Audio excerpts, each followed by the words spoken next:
Meus amigos e minhas amigas, bem-vindos ao canal do Instituto de Economia da UFRJ. Eu sou Ronaldo Vicário e esse é o Curto Circuito, um programa do Grupo de Economia da Energia que discute as grandes questões do setor elétrico aqui no Brasil e no mundo. Nesse curto circuito de número 26, eu gostaria de retomar com vocês uma discussão que nós já tivemos no curto-circuito número 10 e no curto-circuito número 20, que diz respeito à formação do setor elétrico, aos fundamentos do setor elétrico. O setor elétrico ele tem atributos, ele tem características técnicas, econômicas, político-institucionais, que são muito peculiares, que são muito específicas. Então, entender como esses atributos, como essas características, elas foram surgindo ao longo do processo de evolução do setor, é algo muito importante para compreender o setor. Então, esse conjunto de programas do curto-circuito, que nós chamamos de fundamentos, é justamente a avaliação, a discussão da evolução do setor elétrico. É muito importante a gente ter essa perspectiva de um setor em movimento, de um setor que vai se transformando, justamente para entender o que acontece no setor. Nesse programa 26, nós vamos conversar justamente sobre uma terceira peça na montagem básica do setor elétrico, daquela base sobre a qual nós vamos construir o edifício elétrico, aquela fundação. No programa 10, nós discutimos a primeira peça, que é a peça tecnológica, a base tecnológica. No segundo programa, que foi o curto-circuito 20, nós discutimos justamente a base econômica. E nesse programa, nesse curto-circuito 26, nós vamos conversar sobre a base político-institucional. Enfim, a terceira peça desse quebra-cabeça que permite a gente compreender a formação daquela base tradicional do setor elétrico, onde os atributos técnicos, os atributos econômicos, os atributos político-institucionais, tão característicos desse setor, foram definidos. Então, esses atributos são definidos justamente ali. É isso que nós vamos conversar hoje. Então, para começar, vamos discutir o pontapé inicial de como é que se dá essa montagem desse quebra-cabeça. Vamos ver como é que a gente começa a montar esse quebra-cabeça.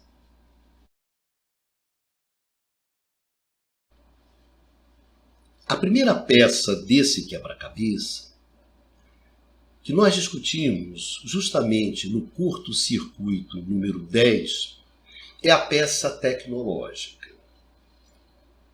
Nessa peça tecnológica, o que se destaca é a opção pelo sistema único. Ou seja, aqui se trata do seguinte: todos os processos de geração, todos os processos de transporte, transmissão e distribuição, todos os processos de utilização de energia elétrica, independentemente de ser uma simples lâmpada ou de ser um grande forno industrial, todos esses processos vão estar em um único sistema. Vão fazer parte de um único sistema. E por quê? Porque essa decisão, essa opção de operar com um único sistema, permite você explorar economias de escala muito fortes.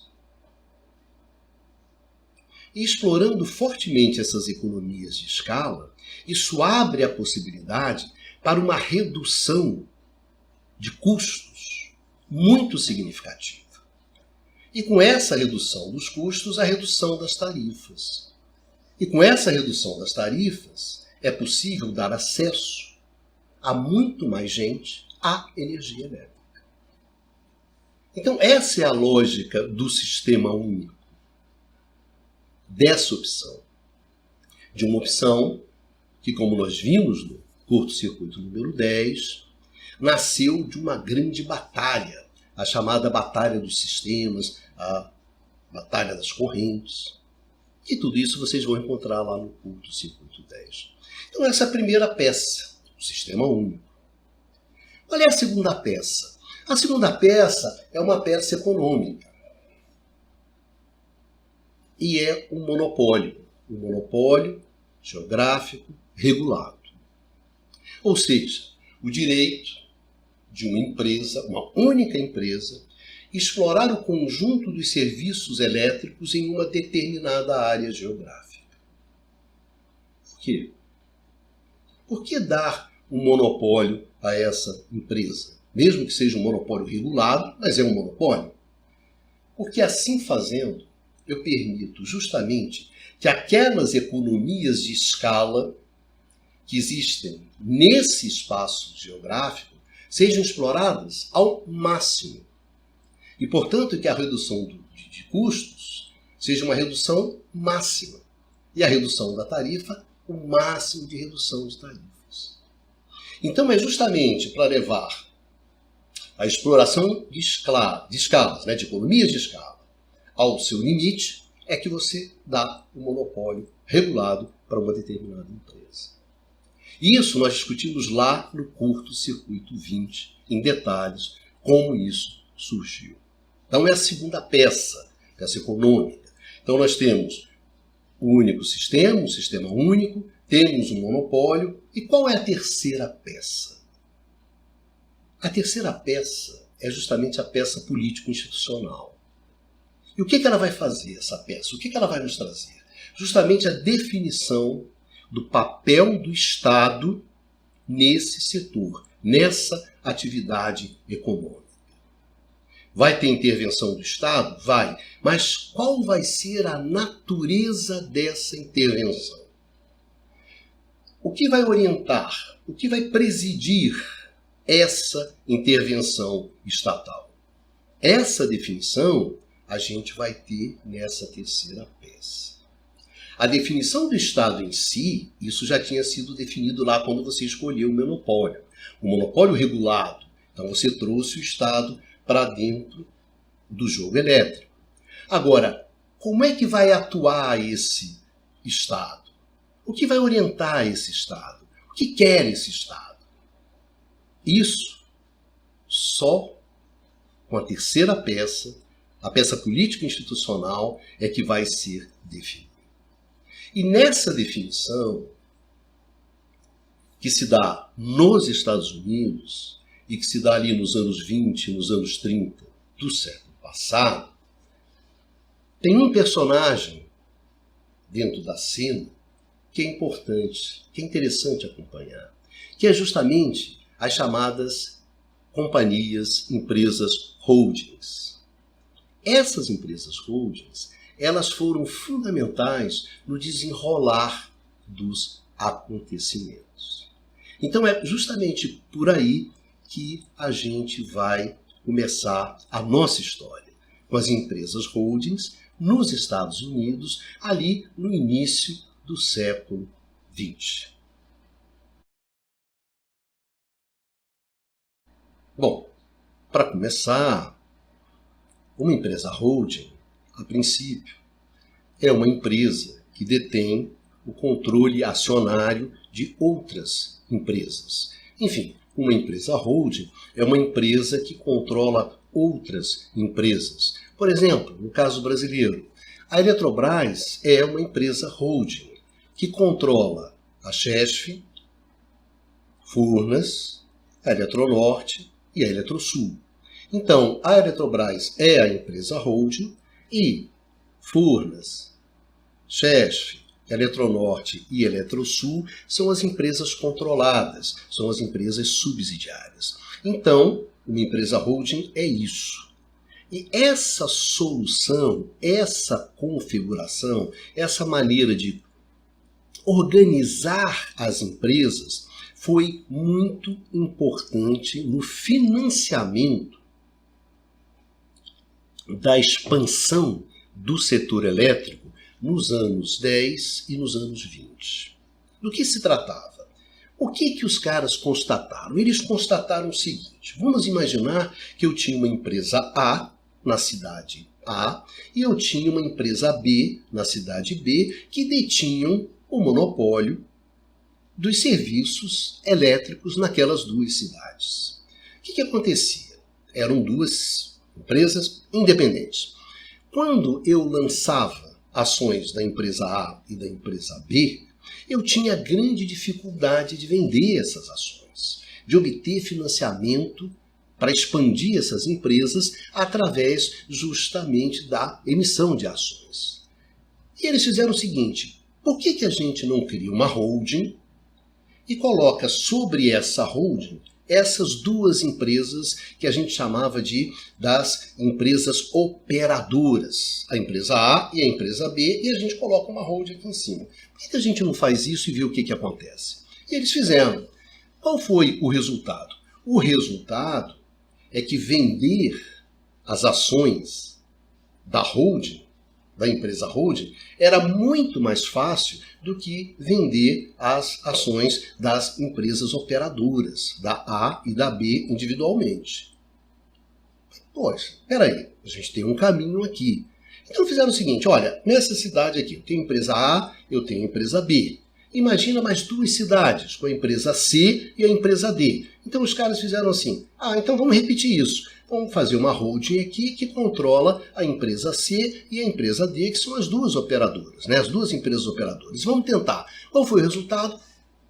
Tiveram uma facilidade muito maior de vender essas ações da holding do que de vender as ações da empresa C e da empresa D. Tá bom. Então eu tenho a empresa A e a empresa B, controlada por uma holding. Eu tenho a empresa C e a empresa D, controlada por outra holding. Vamos fazer o seguinte: vamos fazer uma holding aqui em cima que controla a holding desse grupo da A e da B e a holding desse grupo aqui da C e da D. E vamos ver o que acontece. Rapaz, foi muito mais fácil vender as ações. Então, vamos fazer o seguinte: vamos fazer essas empresas holdings e dessa forma vamos conseguir aqueles recursos necessários para a gente financiar a expansão do setor elétrico e dessas empresas. Ok. E além do mais, tinha uma solução que era muito interessante, que era o seguinte: quando eu tinha a empresa A, eu tinha a empresa B, e eu construía, eu criava uma holding que controlava essas duas empresas, a integração entre essas duas empresas, ou seja, a ideia, lembra, da expansão, da escala, de um sistema cada vez maior, mais amplo, era mais fácil de ser realizada.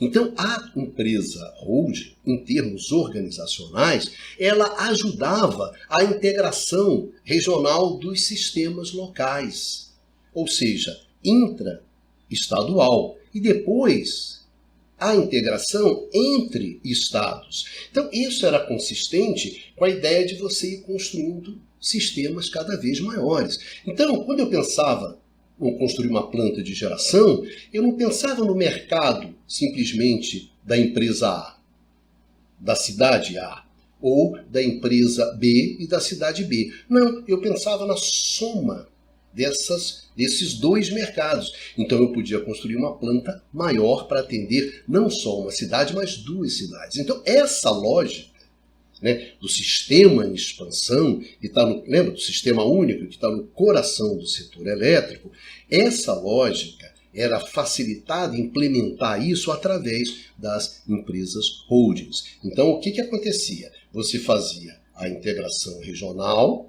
você fazia a integração dentro do estado e depois você começava a integrar cidades e empresas de estados diferentes. Então, A empresa holding, nesse sentido, ela foi um instrumento bastante vigoroso, bastante interessante no sentido do financiamento da expansão. Então, graças a essa solução organizacional, se você quiser, você conseguiu o quê? Você conseguiu mais escala, mais escopos, menores custos e menores tarifas. Ou seja, a gente foi naquela direção que a gente justamente estava apostando que o setor elétrico ia evoluir.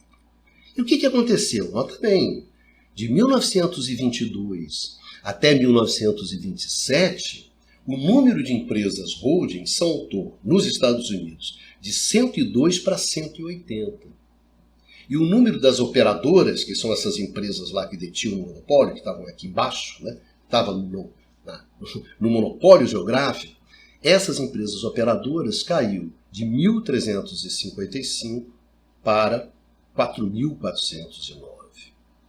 Então você teve um crescimento muito forte das empresas holdings. De tal maneira que em 1932, 8 empresas holdings controlavam 75% dessa atividade econômica nos Estados Unidos. Nota bem, 8 empresas. 8 empresas controlavam quase 80% do setor elétrico americano, que não é um setor pequeno.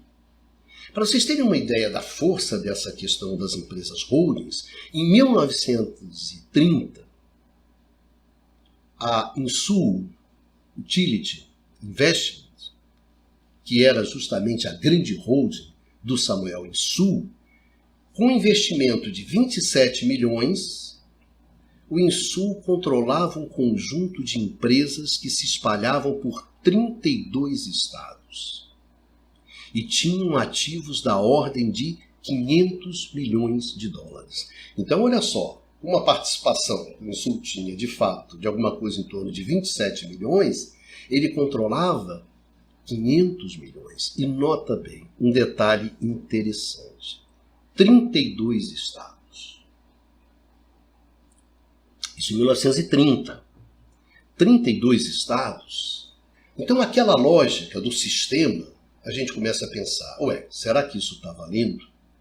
Porque a ideia do sistema, de você ampliar, é você construir empresas holdings com empresas operadoras que são contíguas, para justamente construir um sistema.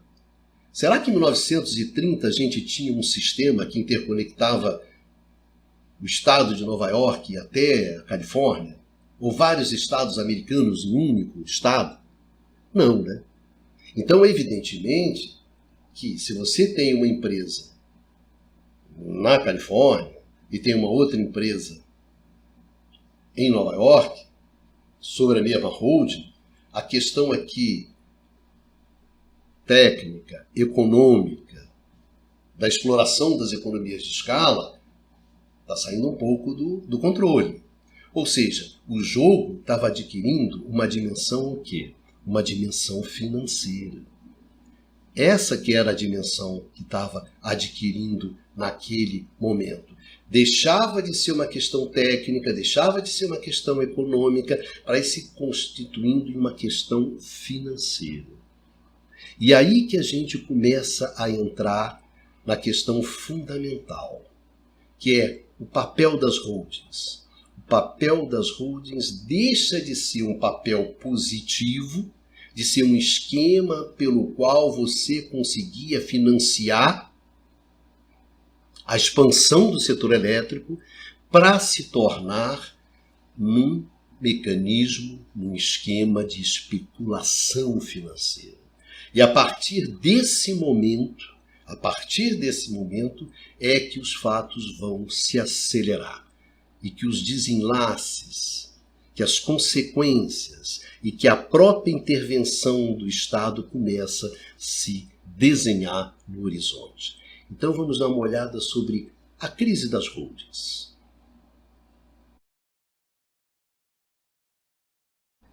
Essa operação das empresas holdings, privilegiando a especulação financeira, e sacrificando aquela lógica técnico-econômica muito forte no setor elétrico até então, teve consequências bastante dramáticas, tanto na evolução dessas empresas holdings, como na evolução do próprio setor elétrico americano.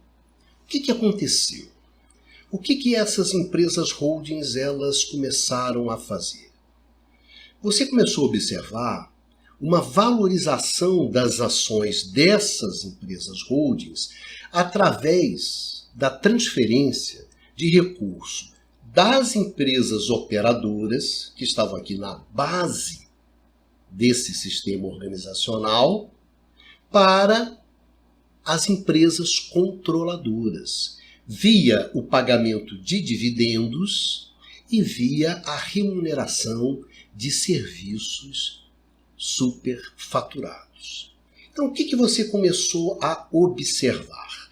Você começou a observar que havia uma transferência de recursos da base das empresas operadoras, que ao fim e ao cabo era o objeto fundamental do setor, porque na verdade eram elas, essas empresas prestadoras, essas empresas operadoras, eram elas que prestavam o serviço, eram elas que precisavam de recursos para se expandir e continuar garantindo a prestação de serviços. Você começou a observar que havia uma transferência.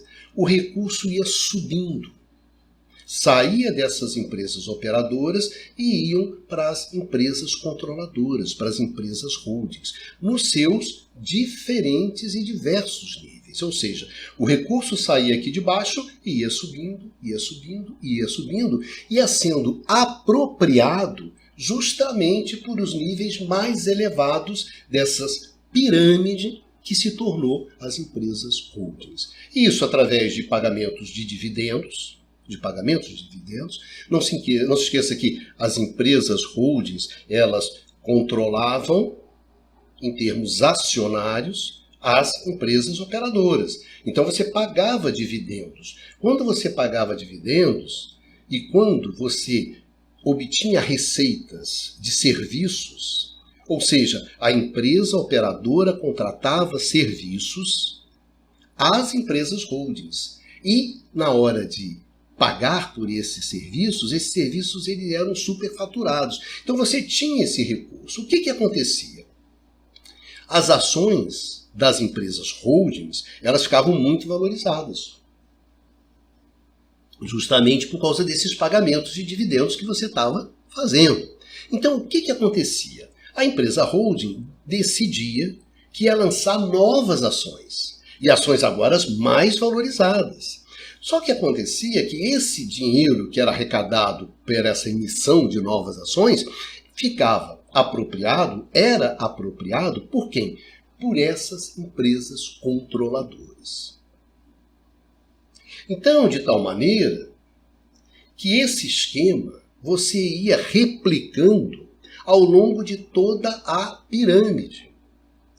Então você ia cada vez mais recapitalizando os dividendos iniciais ao longo de toda a cadeia.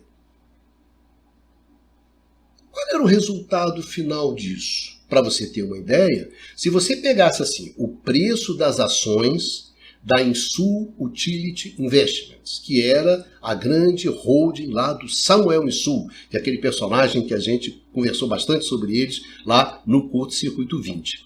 Esse preço das ações subiu de $12 para $150 por ação. É uma valorização de mais de 10 vezes. Ou seja, o preço de ação da holding lá do Samuel Insoo aumentou 10 vezes. Essa coisa aí num ritmo tão forte que tem uma frase famosa do Samuel Insoo que é a seguinte, ele diz o seguinte: se a gente emitir um pedaço de papel de pão com uma assinatura, a gente pode levantar todo o dinheiro que a gente quiser. Então, por aí você tem a ideia do peso, da alavancagem que essas empresas holdings, elas estavam em curso. Só que, já em 1928, o Federal Trade Commission, ele inicia uma investigação sobre as empresas holdings. Nota bem, em 1928. E tem um parágrafo no relatório que essa comissão gerou sobre as empresas holdings que diz o seguinte, abre aspas, palavras tais como fraude, engano, falsidade ideológica, desonestidade, abuso de confiança e opressão são os únicos termos adequados para se aplicar às empresas holdings. Então o bicho começou a pegar. Nota bem, isso em 28. Em 1929, você tem a famosa crise de 29. E no centro dessa crise, as empresas holdings. É nesse momento, início dos anos 30, em particular na eleição de 1933, que vai surgir uma figura-chave no desenrolar dos acontecimentos, que é o candidato democrata, Franklin Delano Roosevelt, o FDK. Já durante a campanha, o Roosevelt, ele sinaliza o jogo dele. E diz o seguinte, através do dispositivo das companhias holdings em pirâmide, pequenos grupos de homens com um investimento desproporcionalmente pequeno são capazes de dominar e controlar exclusivamente, segundo os seus próprios interesses, enormes investimentos de capital do dinheiro de outras pessoas. Então, já na campanha, o Roosevelt já canta a pedra. Esse negócio não vai ficar como está. Se eu ganhar, naquela velha história, se eu chegar ao poder, eu vou botar o dedo nessa história. E é exatamente isso que acontece nos anos 30. E aí a gente vai ter o quê? Os primeiros passos da intervenção federal no setor elétrico nos Estados Unidos e que vai marcar de forma indelével a evolução do setor elétrico, não só nos Estados Unidos, mas também no mundo. Então vamos lá ver o que o Roosevelt faz, né? O desembarque, a chegada do governo federal forte no setor elétrico. Vamos ver isso. É o Estado que chega. E não chega macio, chega pesado.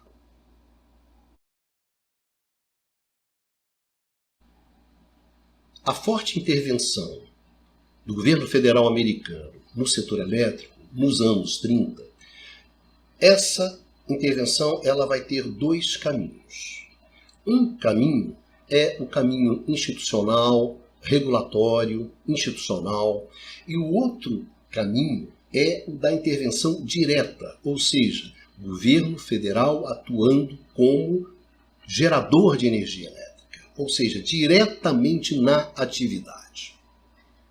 A dimensão regulatória, a dimensão legal, ela é sintetizada na publicação da Lei Federal de 1935, que procura justamente regular, mas agora no âmbito federal, a atuação das empresas holdings. É conhecido como Public Utility Holding Company Act, o PUCA, de 1935.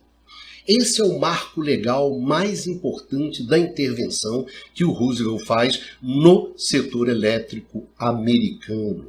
E o que diz essa lei federal? Em primeiro lugar, fala sobre e define e decide pela dissolução das empresas holdings que não tivessem função econômica.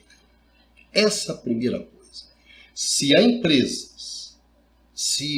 a junção das empresas, elas não têm uma lógica econômica, ou seja, aquela nossa velha lógica das explorações, das economias de escala e de escopo, então não tem sentido a existência dessa empresa holding. Em segundo lugar, um rígido controle sobre a contabilidade financeira das empresas.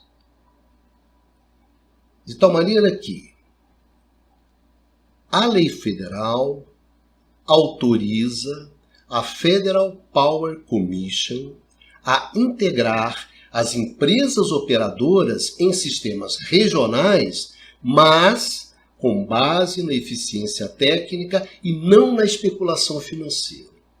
Então, primeira coisa, o que se decide? Olha só, essas empresas holding só vão ter 2 níveis. Uma operadora embaixo e uma controladora em cima. Essa coisa de ir juntando para cima, subir, não, para aqui. Só tem 2 níveis, a operadora e a holding. Segundo lugar, só pode ser em áreas operacionais, o quê? Contíguas. Se a área de operação da empresa A está aqui, e se a área de operação da empresa B está aqui, bom, então aqui tem uma lógica. Eu posso explorar escala nessa grande área que você desenhou aqui. Isso tem lógica, isso tem sentido dentro da evolução do setor elétrico, naquele momento. Mas se a empresa está aqui, uma, e a outra está aqui, esquece, não vai rolar. Então, essa é a primeira forte intervenção. E realmente, essa lei federal de 1930 é uma lei icônica. Vai se transformar numa referência para o setor elétrico no mundo inteiro. Uma outra lei federal também de 1935 é a Federal Power Act. O que tem de importante nessa lei? Essa lei expande o poder da Federal Power Commissions para regular as transações e as tarifas nas empresas elétricas no mercado atacadista. Dá o poder a essa comissão de estabelecer tarifas de transmissão e vendas no atacado justas e razoáveis no comércio interestadual e regular permanentemente as interconexões das empresas elétricas e promover a adequação dos serviços elétricos entre os estados. Ou seja, qual é a questão fundamental aqui? Você passou a ter um órgão regulador federal que regula as relações entre os estados. Isso você não tinha antes. Porque o que você tinha antes eram justamente as comissões reguladoras estaduais, que você tinha desde o início do século XIX, do século XX. Você já tinha esse regulador estadual. Mas o que acontecia? Enquanto eu tivesse empresas holdings que estavam todas dentro do mesmo estado, se você quiser, eu poderia, essas atividades eram reguladas por esse regulador estadual. Mas quando você tinha uma empresa que estava no estado A e outra empresa que estava no estado B, e você fazia uma holding juntando essas 2 empresas, quem regulava? Bom, essa história acabou. Porque agora essas atividades interestaduais vão ser reguladas o quê? Pelo regulador federal. Então, se no âmbito estadual você era regulado pelas comissões estaduais, agora você passou a ter um regulador federal. Qual é o resultado dessa intervenção institucional, regulatória do governo Roosevelt? É que entre 1938 e 1958, o número das empresas holdings vai cair de 258 para 18. Simplesmente isso. Mas essa é uma pata da intervenção do Estado americano no setor elétrico. Existe uma outra pata, que é a pata da intervenção direta. E aí dois fatos que são extremamente marcantes. É a criação em 1933 da Tennessee Valley Authority, a TVA, que vai ser um projeto de grandes hidrelétricas no Vale do Tennessee para controlar enchentes, para gerar eletricidade e para irrigar, para irrigação. É uma região extremamente pobre e a intervenção do governo federal numa região extremamente pobre. Uma região na qual o consumo per capita de eletricidade, em 1930, era 60% da média nacional. 60% da média nacional. Ou seja, 40% menor do que a média nacional. Em 39, ou seja, 6 anos depois da criação da TVA, esse consumo já era 25% maior do que da média nacional. Então, essa intervenção americana direta na geração.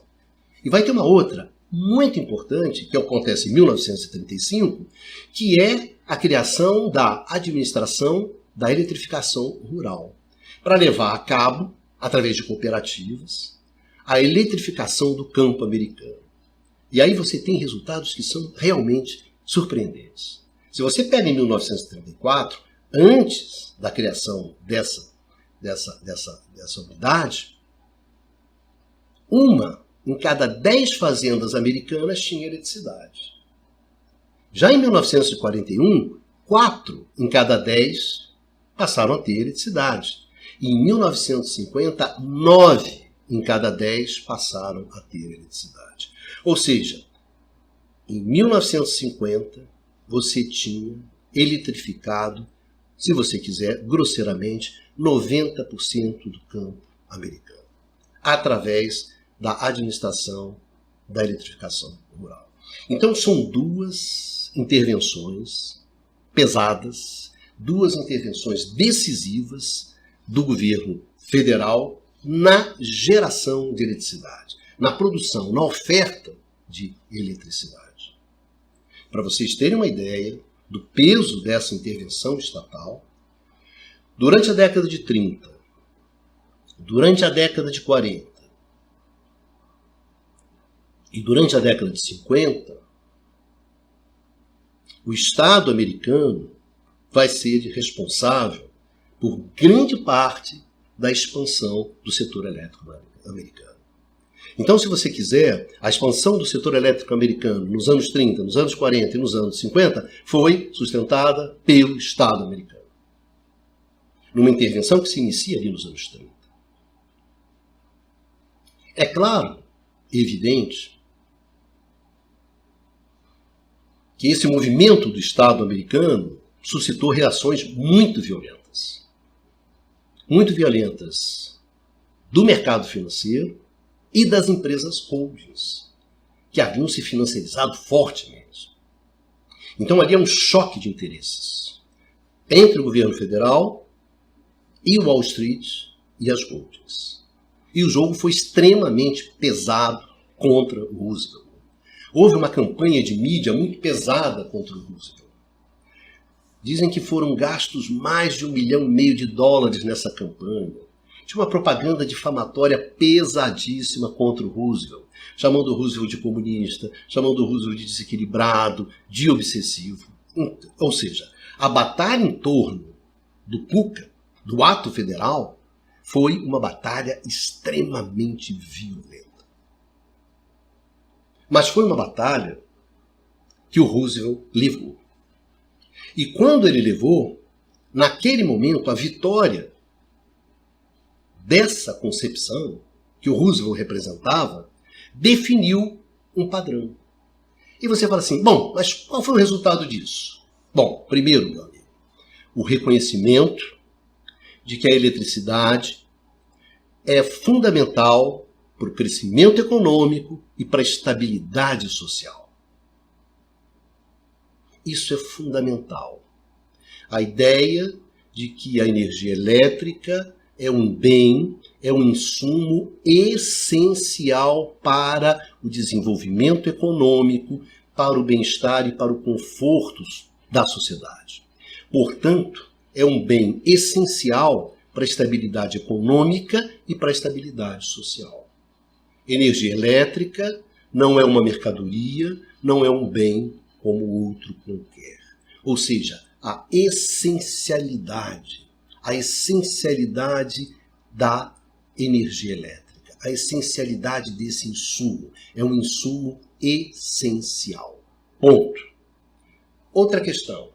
A constatação da vulnerabilidade desse mercado às manipulações empresariais agressivas, como havia ocorrido com Samuel Insumo.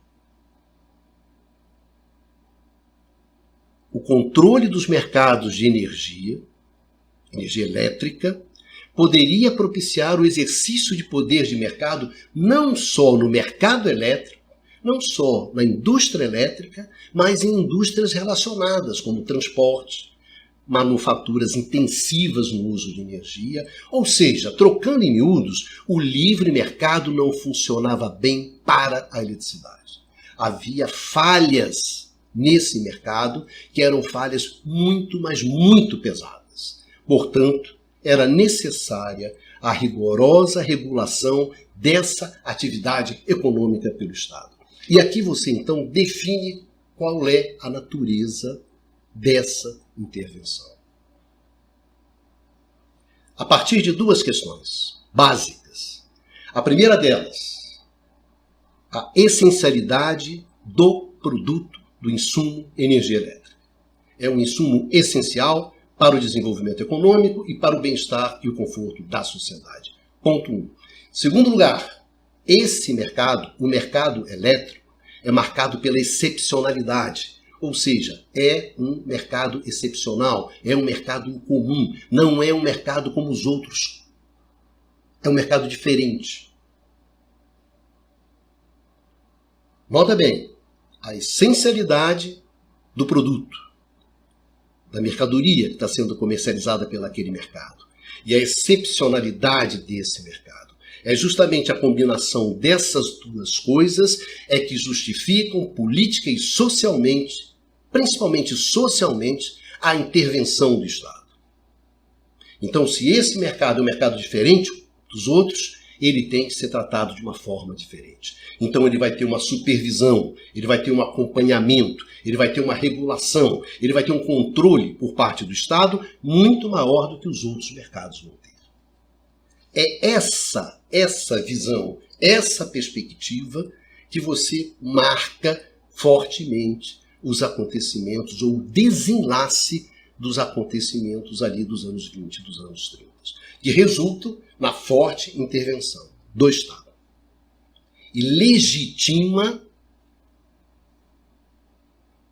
essa intervenção. Então, essa terceira peça, que é a peça político-institucional, o que ela traz? Ela traz justamente essa intervenção do Estado, essa visão sobre a intervenção do Estado. Através do reconhecimento social e político da essencialidade do produto, energia elétrica, e da excepcionalidade do mercado elétrico. Não é um mercado como outro qualquer. Se o bem é essencial e o mercado não é como outro qualquer, eu, Estado, desembarco. Eu entro no jogo. E entro no jogo justamente para quê? Para garantir o acesso à energia elétrica da economia, o acesso à energia elétrica da sociedade. É justamente para isso que eu entro no jogo. Para garantir que a sociedade, para garantir que a economia, as atividades econômicas vão ter aquela energia que precisam. Essa definição é fundamental na história do setor elétrico. É fundamental essa história. É fundamental essa definição. Porque demarca o jogo. Demarca muito claramente o jogo. E aqui é que a gente vê claramente como as peças se montam. Qual é a grande questão? Por que isso é importante? Mas por que isso é importante? Independente da questão política, tem uma questão aqui de economia política que é muito importante. Lembra-se, a definição do sistema único, combinado com o monopólio, isso aqui abria um horizonte de possibilidades de exploração de economias de escala, um horizonte gigantesco. Um horizonte gigantesco, possibilidades enormes de redução de custo. Então, o que você estava fazendo aqui? Você estava gerando um excedente nesse setor, um excedente gigantesco. Gigantesco. Porque as possibilidades de exploração de economia de escala eram muito grandes. Quando você juntava a questão do sistema único, com todas as suas tecnologias associadas à operação do sistema único, junto com a questão do monopólio e questões de custo de serviço, uma série de outras questões, você abria uma possibilidade muito interessante. Então, de uma geração de um excedente muito grande. Qual é a questão em 30? Qual é a questão que o Roosevelt bota na mesa? É quem vai ficar com esse excedente. Esse excedente vai ser compartilhado, vai ser distribuído coletivamente, de tal maneira que a energia elétrica se transforme num grande instrumento, numa grande ferramenta de desenvolvimento econômico e social? Ou esse excedente vai ser apropriado por meia dúzia de pessoas, como tinha acontecido nos anos 20? E aí se mata, se bate, se decide, né? Bate o martelo. Não. É coletivo. Vai ser instrumento de desenvolvimento. Então essa terceira pata, essa terceira peça, que é a definição do papel institucional do Estado, qual vai ser o papel do Estado no jogo elétrico, é uma peça fundamental para a gente entender toda a evolução do setor elétrico nos anos 20, nos anos 30, mas também ao longo de todo o século 20. E de todos os conflitos que vão surgir ao longo do século XX e que estão presentes até hoje. Não seria errado, não seria uma coisa sem pé sem cabeça, se alguém dissesse que essa luta por esse excedente permanece até hoje. Porque tem uma coisa importante em 30. Em 30 você decide o seguinte: esse espaço econômico que aqui é a atividade elétrica, ele vai ser um espaço diferente dos outros. Ele vai ser um espaço muito mais restringido, muito mais policiado. Significa que o processo de acumulação de capital, nesse espaço econômico, quando você tem empresas privadas ocupando esse espaço, ou seja, gerando, transportando, distribuindo, quando você tem uma situação como essa, esse espaço é diferente dos outros. Ele é um espaço bastante restringido para a valorização do capital. E aqui prevaleceu uma lógica de que aqui o capital opera com muitas restrições, mas para gerar um insumo que pode alavancar o processo de acumulação a montante e a jusante.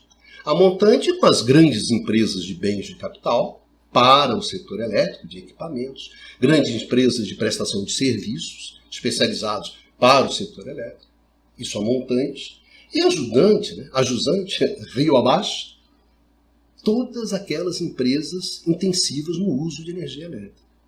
Então, você restringe aqui esse espaço para alavancar na frente e atrás do setor. A montante e a jusante. Essa foi a lógica. E o que acontece em 30 é justamente fechando essa lógica. Então eu diria para vocês o seguinte, sobre essas três peças. Primeiro, o sistema único. A questão do sistema único, a versão do sistema único para a produção de energia elétrica, é fundamental e se dá ali em 1896. Em 1896, quando entra em operação a geradora, né, a empresa hidrelétrica lá de Niagara Falls, que você vai gerar nas cataratas de Niágara, vai transportar 40 quilômetros até a cidade de Buffalo, e chega na cidade de Buffalo, você tem um sistema que reúne todos os usos em um único sistema. Então isso foi decisivo.